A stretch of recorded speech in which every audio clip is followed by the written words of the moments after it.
Salam harmonis dari saya, Nyai Sekar Kenongol. Ada yang bertanya, Nyai, menurut pandangan Nyai, sebenarnya jika manusia itu pakai jimat atau meminta bantuan makhluk halus, itu boleh atau tidak sih?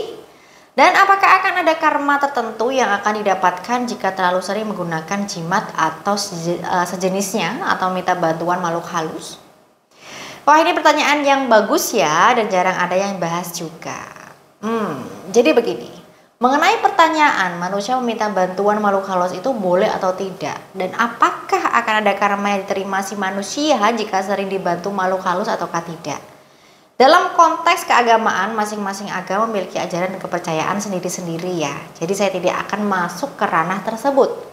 Dan jawaban saya ini merupakan pandangan pribadi saya sebagai seorang spiritualis, dan bisa jadi pendapat saya ini mungkin ada beberapa perbedaan atau mungkin ada pertentangan. Namun saya harap kita semua bijak dalam menyikapinya. Jadi begini, jikalau bisa kita jangan terlalu mengandalkan keselamatan dan keberuntungan hidup kita kepada hal yang goib seperti makhluk halus atau yang lainnya. Mengapa? Karena yang bekerja dan berbuat untuk kehidupan lebih baik itu adalah manusia itu sendiri. Sedangkan keberadaan goib tertentu seperti jimat, susuk, atau yang lainnya itu hanyalah bersifat mendampingi atau pendamping saja. Karena itu saya juga sering mengatakan susuk atau jimat sebagai pendamping spiritual saja. Jadi adanya keberadaan yang goib itu harusnya dipandang sebagai yang membantu kehidupan kita layaknya seperti manusia lain. Ibarat kita yang awalnya hanya memiliki 2 kaki, ketika pakai sarana spiritual sebagai pendamping usaha lahir, kita jadi memiliki 4 kaki untuk berjalan. Anggap saja seperti itu ya, jangan sampai salah paham. Yang terpenting perhatikan ini saja, jika memang Anda ingin memanfaatkan jimat, susuk, atau makhluk goib tertentu, atau hal-hal goib sebagai pendamping spiritual. Yang pertama, jangan sampai Anda berhubungan dengan sosok gaib yang jelek wataknya.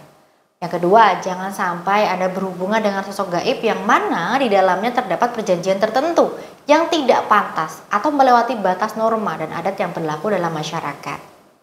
2 hal yang saya sebutkan di atas itulah yang seringkali memunculkan karma jelek ketika Anda memanfaatkan goib. Karena memang niatnya dari makhluk goib yang membantu memudahkan jalan Anda sudah jelek dari sananya. Jadi kurang lebih penjelasannya seperti itu ya. Karena itulah setiap kali ada klien saya yang ingin pasang susuk atau ingin memakai jimat dari saya, baik untuk kesuksesan hidup atau tujuan-tujuan tertentu untuk meningkatkan kualitas hidupnya, saya selalu berpesan bahwa sarana dari saya hanyalah pendamping spiritual. Saya juga memberikan saran-saran usaha lahir yang pas agar kedua usaha seimbang atau usaha lahir dan batinnya seimbang supaya hajat yang didapatkan lebih cepat didekatkan dan diraih. Semoga apa yang saya sampaikan ini bermanfaat. Salam harmonis dari saya, Nyai Sekar Kenongol.